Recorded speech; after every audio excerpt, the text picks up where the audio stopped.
Hello and welcome to episode 6 of the Testing Peers. I'm here with David, Chris and Russell.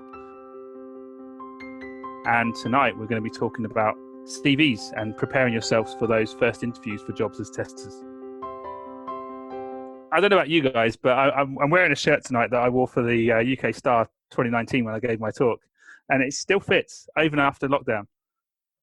Yeah, So in lockdown, who has gained weight? Perhaps this is a personal question. Who has gained weight, lost weight, or stayed the same? I haven't looked, but I'm pretty sure I've gained.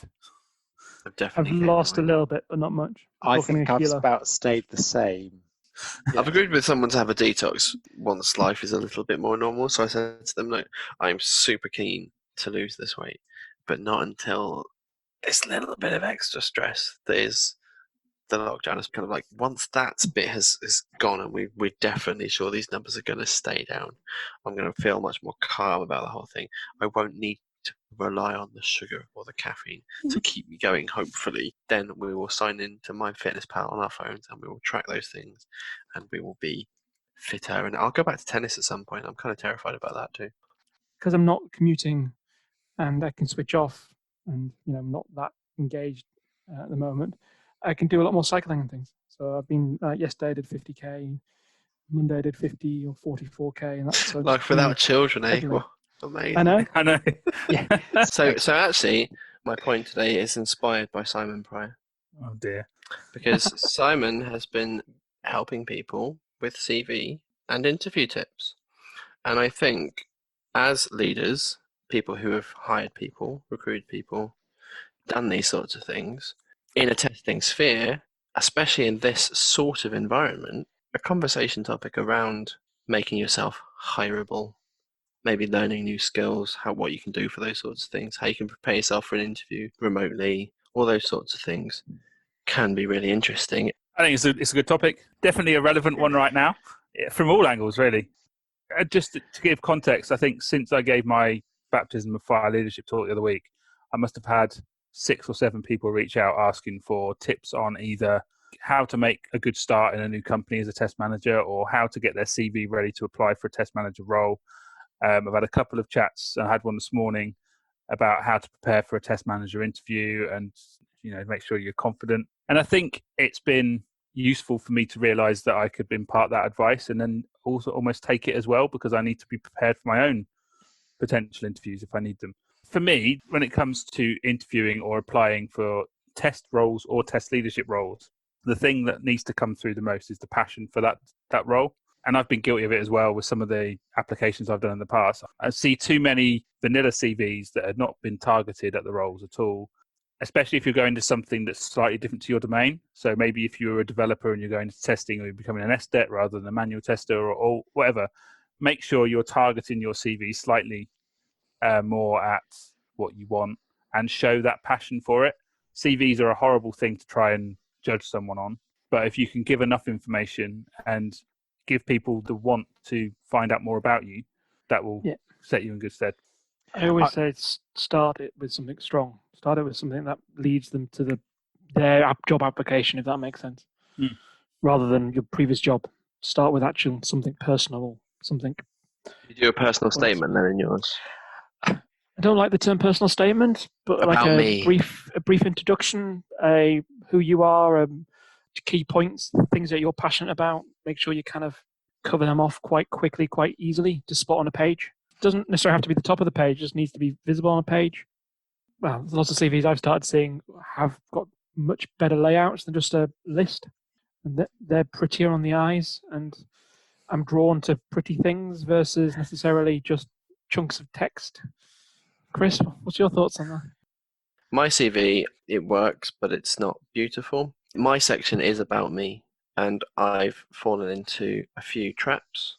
I talk about what I'm passionate about in my first line. Fair enough. And pride, relationships, collaboration. Buzzword bingo.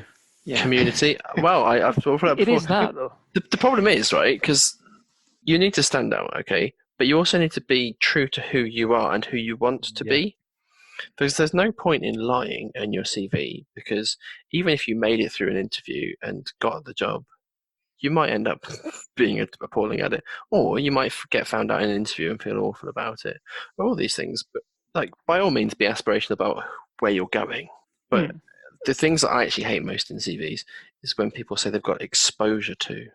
Very woolly words like that. Like as in, I've literally seen someone using Jenkins, so I've got exposure to Jenkins. I've called people out on that before in telephone interviews. As I said, you've mentioned things like you've got exposure to CI tools. Well, could you explain that? Could you explain what a CI tool is? And then they couldn't actually explain the CI tool. But I think I was going to say about the personal statement section as well, and I said this to the person I was talking to this morning about the interview, is make them see you as a person, not just as something that's going to do a job, because they could get a robot to do the job potentially. Show your personality, show more than just who you are in the work environment.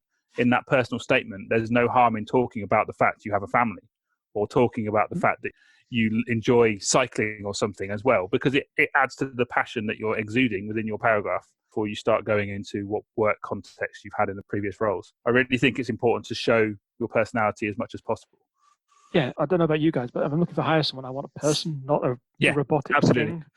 And if you can't get that across in the one document, you're trying to get that across in anything else you produce while you work with me is less likely to be personable. So it's a good What's start. your relationship with cover letters? Mixed. It depends, really. Sometimes they add to it, but sometimes they just reiterate what's in the CV. So actually, I think it's more relevant for the CV, and a covering letter is really just an extension of the personal statement. A lot of applications, and I can tell you from recent experience, require a separate cover letter. They've given me the option generally, but never forced the hand. That's true. That's true. But my cover letter's amazing, so it's fine. I was going to go back to the personal statement at the front. I think that there are two things that are important, and I think you touched on it as well, Simon, is that for that bit, you need to make it relevant to the job. So each one should be tailored. There can be a standard few sentences, but actually then make sure that's tailored so that therefore it shows that you have thought about the job you're actually applying for and honed your skills for it. But also I think that, again, you do need to make it personable, because you said, Simon, that you're not employing a robot. Well, at that particular time, you are just employing a blank piece of paper, and you need to shine on that you are an individual. You will add something to the group. You bring something that's interesting. And I agree also with putting in hobbies. Often CVs, even if they don't have hobbies, in the telephone interview, I will ask them, so what hobbies do you have?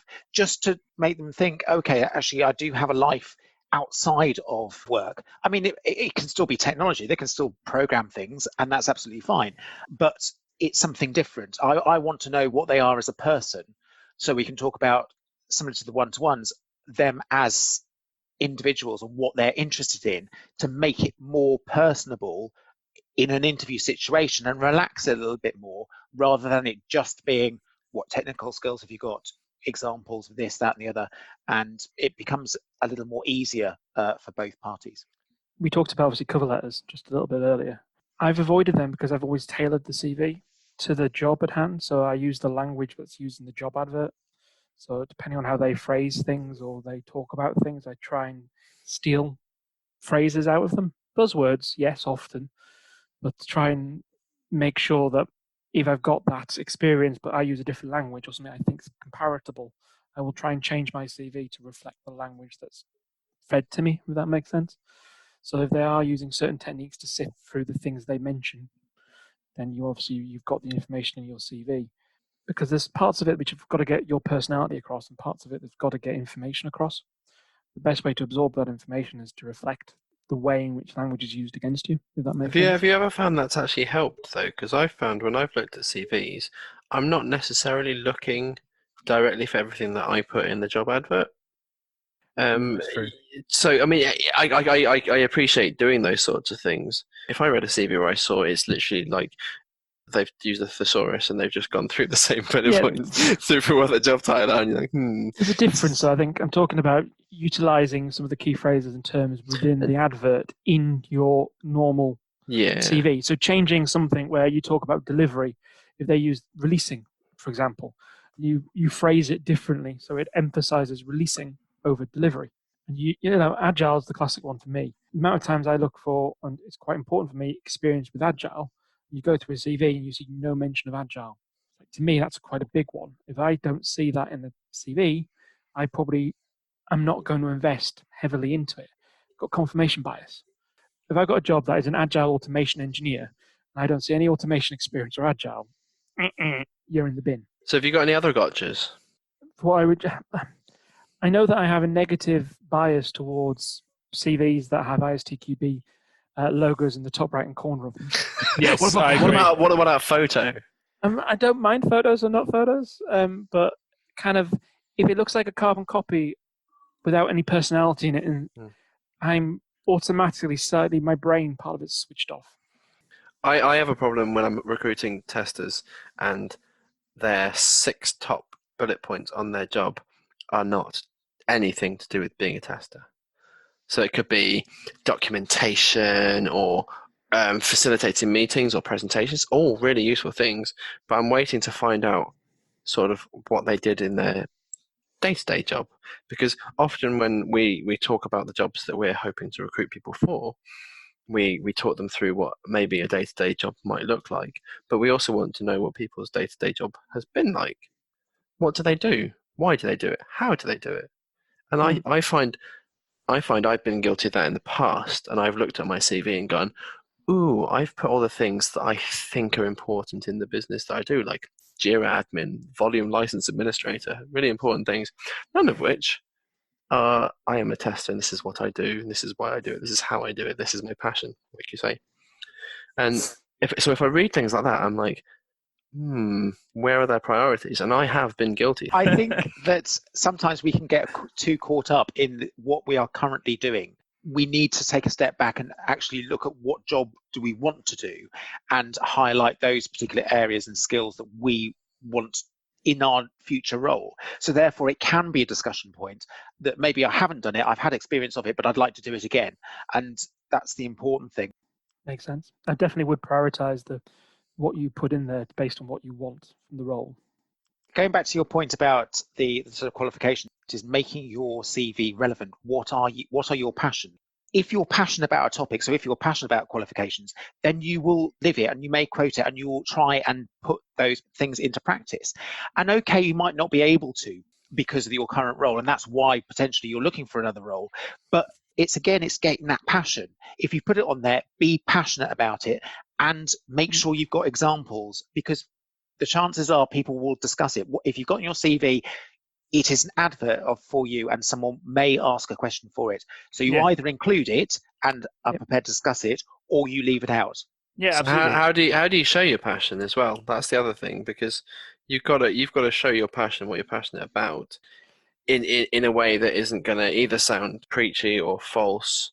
Because if you're highlighting it, right? This is something that I'm passionate about. You can't just say I am passionate about these things. No, but your CV is a foot in the door. So you've got to indicate. Absolutely. You can't explain everything, if that makes sense. So you indicate what's important. If you've got a paragraph on ISTQB, then you'd expect that to be your passion. Incredibly important, yeah. Incredibly Hopefully important. you're helping writing the syllabus, you're improving the course of materials, you're doing all sorts of things, Well, I mean, just as an example, and I'm not trying to blow my own trumpet here at all, but if you read my CV, you would know that culture of quality is something that I'm passionate about. Not just from the fact that I talk about it in the opening paragraph, I've got it listed as things I've done in a previous role. I've also linked to the talks I've done as well. So from that perspective, if you're passionate about something, obviously don't make your whole CV about that one skill, because that's not going to get you very far, but at least reference it enough through delivering it in your previous role when you're talking about key skills or key things, successes within your previous role. Talk about it in your opening statement if you've got an opening statement.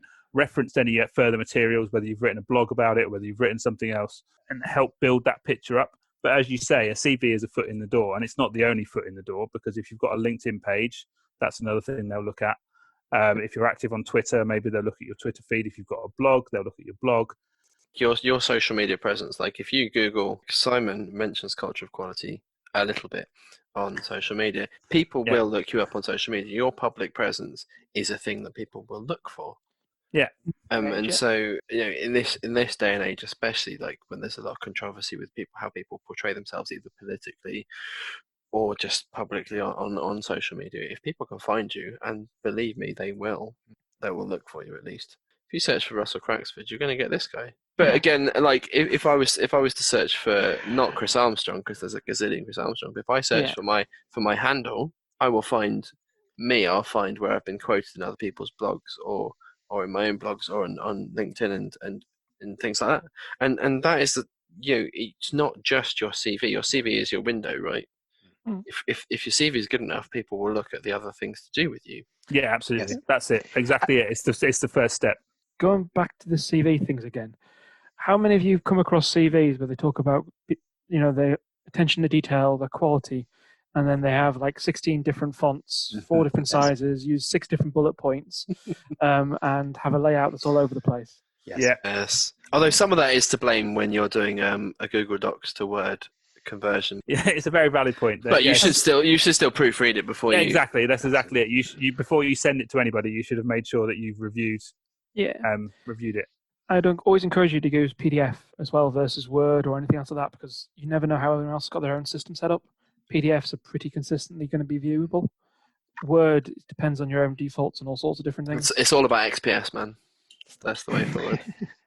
Maybe.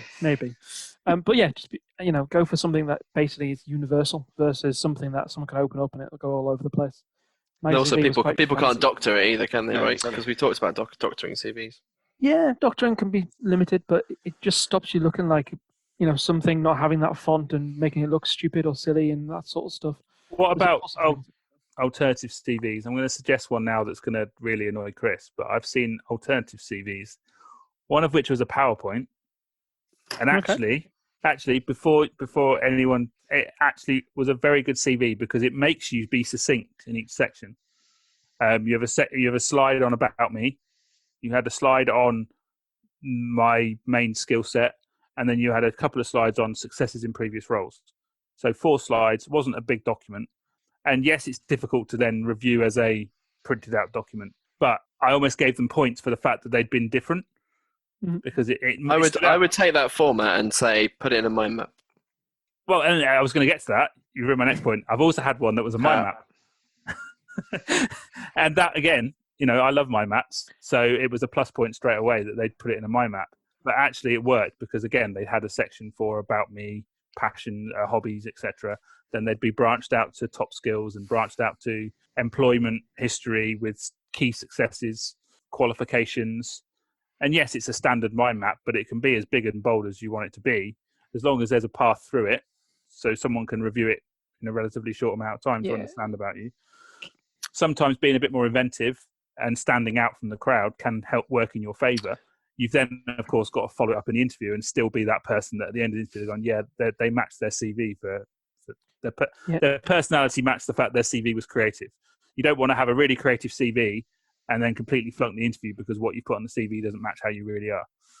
In my opinion, as long as you can get the right information across, I don't mind in what format it actually is. What about a YouTube video? As long as it's relevant. What I do turn off when it's about 8 pages long and just a list of all their jobs. But also going on to I think Russell mentioned it about pretty CVs. There have been some CVs that are so confusing. They've got boxes everywhere, and you just don't know where to look. And it's sometimes you need to read down a column, sometimes you need. And when you're reviewing CVs, if you can't easily find the information, again, your bias is going to throw it in the bin. Yeah. It has to be in whatever format it is. It has to, like you said, have a story that you can actually follow it through. Part of that is there was a big push a couple of years ago that you had to have your CV on one page. And then everyone started cramming it into this style, like a newsletter format where you had things in columns or had things in boxes. And that's just been blown out. I had a landscape CV, and I got told by the manager that as soon as he saw it, he put it in the bin. He hated it. This is the risk you run by being different. It's not necessarily a risk. It's maybe positive that the traditionalists will throw it in the bin, so you're not going to end up with a traditionalist manager. Because if you're not a traditionalist, so going back to applying for roles and finding something that you really think you want to apply for. If I look back at my experiences on this and what's worked and what's not worked in the past, I will no longer necessarily just read the job spec, fill out the details, and apply for the job. I want to find out more about the company before I make that decision, and I start, especially if it's come through a recruitment agent and they're talking about my client being an industry leader, I will go back to the recruiter and say, give me some more information about the client. If you can give me the name, then I can go away and I can look up the client's information. If I get that, I can go and look at their website. I'll then go and look at Glassdoor and find out, especially the negative side of comments, and learn a bit about what isn't working in the culture, look at the overall rating, see what else there is. Generally, you get a few nuggets of positives from there. I'll then go to LinkedIn, look up the company, find some key people that work there, maybe the head of test or QA managers or engineering managers or somebody from a technology department, and start looking at their profile, see some of the comments or some of the posts they may have posted on LinkedIn, look at whether they've got personal blogs or personal projects, and look at those as well. So just try and get a bit more about the people that are working there. And it just gives me an overall picture of not just the job itself, but the culture of the company. And it'll help me to be more informed with making a decision on whether I want to apply for that role or not. You do research the company. I would always be conscious, though, of weighing up the evidence, pro and con, but I would also probably apply and speak to the people, if I could, directly, because recruiters generally paint positive pictures. Glassdoor generally paints negative pictures. Oh, yeah, absolutely agree. The interviewer generally does a positive one. Yeah. If you know someone that's worked there in the past or still works there, and that's a good sort of way to get a conversation. So I've got an interview. I spoke to somebody that used to work there. That is a way of getting an understanding of how the place works. And careful of big companies though, because often they work differently. Well, very true. But knowing people, so being a part of your community, the testing community, and having those conversations means that actually probably you can find out a lot about a place, or you find someone who can find out a lot about a place just by being connected with people that we've networked with. That's just by the by. Yeah. Of that sort of industry, I think it's a positive thing. So, I think David mentioned this before. But how long should a CV be? Long enough. No more than 2 sides of A4. 2 sides of A3. That's a big font. I would argue that self-portrait with paper. It would be better to be 2 sides, but obviously when you're further in your career, you might well stretch it to, I would say 3. 4 is a stretch. But surely within 2 sides, you can talk about the relevant skills from the previous roles you have. It's not about giving the detail. I mean, you're not going to go back if you're in a senior leadership position. You're not going to go back to when I was a graduate software developer or when I was working in Tesco in the bread aisle. You know, just the bread aisle might have been when you found your culture of quality passion. Working with the bread might well, it's the first time you worked with a group of people, customer facing. Yeah, absolutely. So actually, it is relevant. There's relevant skills, but you don't have to have long sections. No, you don't have to fill in all the blanks of what you learned and got from that. Yeah, and that's something that's sometimes missing from CVs, rather than key skills or key successes that are relevant to the job. So if you've done 3 or 4 previous roles, there may only be 3 or 4 points on one of those that was actually particularly relevant to what you want to go into now. So highlight those and limit the rest of it so that you're focusing on the stuff that is actually 100% relevant to what you're going for. Yeah, whereas leaders often, we do less and less testing the more leadership roles we do. So if you want to get across your testing skills, your actual hands-on in the dirt skills, then you probably need to go back a little bit further. So you often do need to go. But yeah, I think you have most about the most recent job, usually. It can last but one, depending on what the situation is. But, the last year or 2 is kind of where you want most of the data. And then as you go back, less and less and higher level. Less detail, more. So where do you stand on GCSEs and A's to C's? I'm sure your GCSE in Latin was perfectly relevant. I didn't do Latin. I did French. I did. I stick them in, but I put very high level. Like I got 9 or 10 or whatever A to C's, including the 3 that everyone cares about. But I make sure that's trivial, small, kind of low. Yeah. It's interesting because when you're at school, you're told, you need to make your CV all about your GCSEs and A-levels. And then obviously the more you go through your career, it becomes smaller and smaller and less significant. And we've got an educator in this group. Did you hammer that home? I would argue that we're all now educators. Yeah. Maybe not as good as David, but we're getting there. At the time, it is because... But as I say to my daughter, who's currently through the GCSEs and going through A-levels, or going towards A-levels, is that the purpose of trying to get good grades is to give options, and that's the first purpose. You will put it on your CV when you first apply for jobs, because it's the only all thing you you've have, got going yeah. for you.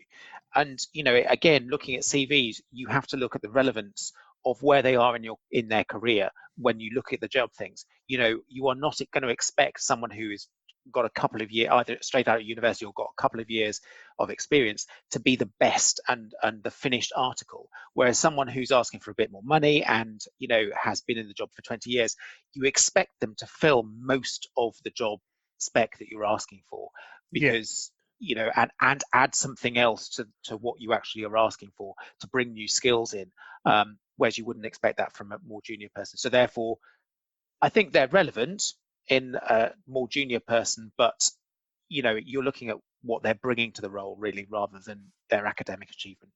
Do you think there's a difference in applying for a job when you have a job versus when you are unemployed? Yes. Do you view that differently as a recruiter and a interviewer as well?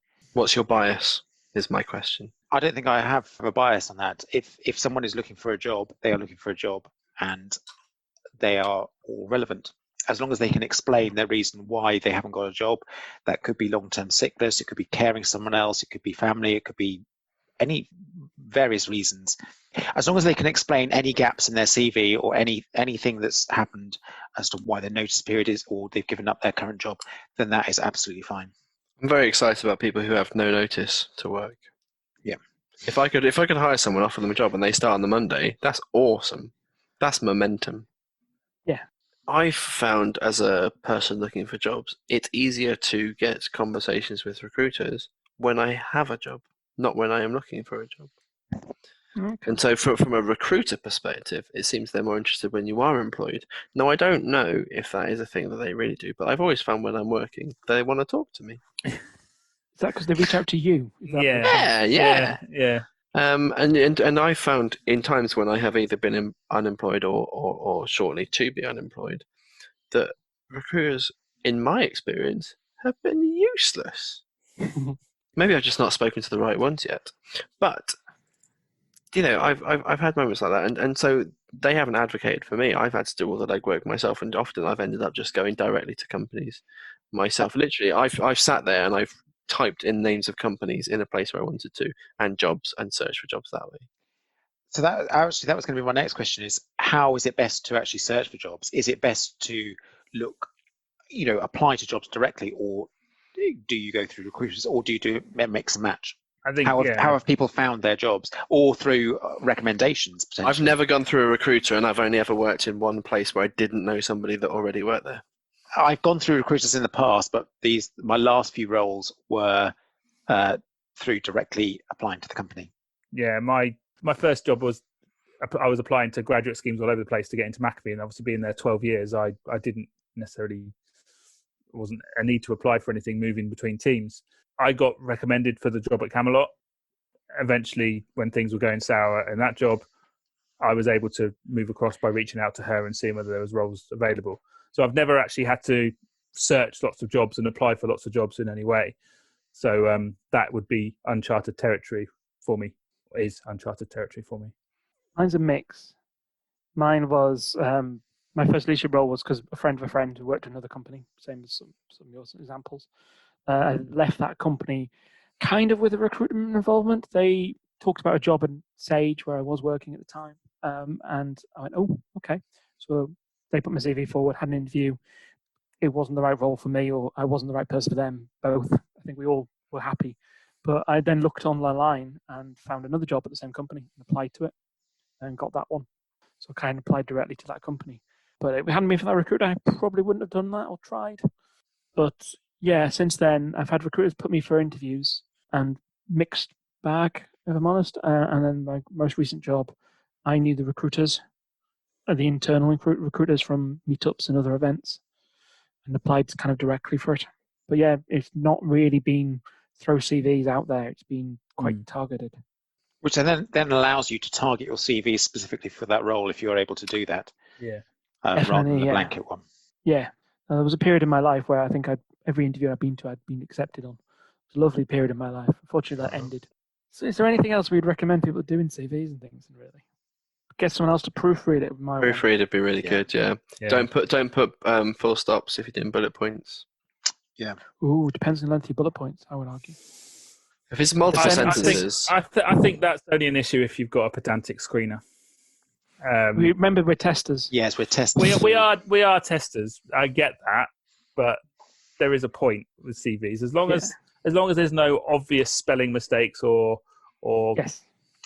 grammatical errors that other than a full stop at the end of a bullet point. Well, what I'd say is be consistent. If you're putting full stops at the end of bullet points, then you do it throughout. Because again, Oxford comma, everybody. But no, testers can be pedantic and can get things. So it's best to be consistent. You're showcasing yourself, and it might make you feel uncomfortable. But it's important to know that you're doing the job, or you've done the job that you were good at, and that is something that should be celebrated. And you should talk about the things that you have done that are good. And if you want to carry on doing those things somewhere else, you should celebrate those things. You shouldn't feel backwards. You shouldn't be backwards in coming forward with the things that you are good at and you want to do. This is your door opener, as you say. And imposter syndrome is a huge deal, and for me, I'm not very confident in saying how awesome I am. So that's when you guys tell me I'm great, and then, that's actually another reason why you should get people to proofread them, people that know you as well, because people that know you, they can actually say, you sort of touched on these things, but you're actually really good at this. Yeah. You haven't highlighted these things, and I know you've done those things. I know you're good at those things. I could say, Simon, you've missed off this talk that you did at this conference, or other sorts of things. You haven't mentioned that sort of thing that you do that I know you do and you have a passion for. And I think it's important to try and blow our trumpets a little bit without sounding arrogant. There's nothing wrong I agree. with being forwards. So, go on, Russell. I was just going to say, try and use sort of disassociation. What would your manager say about you? What would your manager sell about you to somebody else? I was told by my manager the best thing about me was that he didn't need to manage me. Can't put down a CV. Well, you can phrase that very differently and say that, I'm unmanageable. I wasn't going to go for that line. I was going to go more for the line that you can self-organize yourself. You get things done. You don't need. Should have got you to proofread my CV. But there's ways things like that you can think differently, and feedback from your one-to-ones, feedback from your line managers, from your people that you manage can be useful in helping. Yeah, and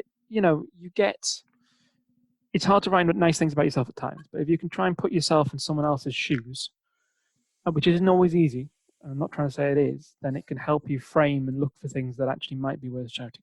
Yeah, definitely. One final thing I was going to say is we talked about size of your things. Be careful of the font and accessibility. If you get it to fit 2 pages or 3 pages, you make it the smallest font in the world, you've not achieved your goal. Yeah, agreed. Yes. So just I've got to a certain age where I can't read small print. There is that, yes. I was just more thinking, accessibility for websites is a key thing. Make the document accessible to read as well. Yeah, if you can get the AAA rating on your CV, then that's a double thumbs up from me. But it's also they say it's consistency as well. So don't just chop and change your fonts. And exactly. So make it easier to read. But that was my final sage wisdom. Thank you, Russell. You have brought the wisdom at the end. Yeah, it's a perfect ending.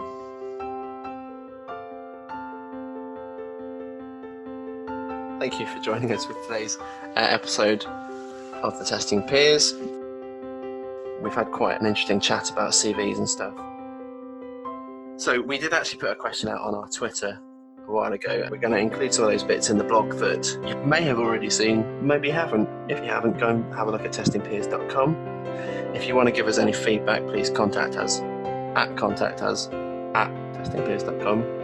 That was badly phrased. And our Twitter at testingpeers.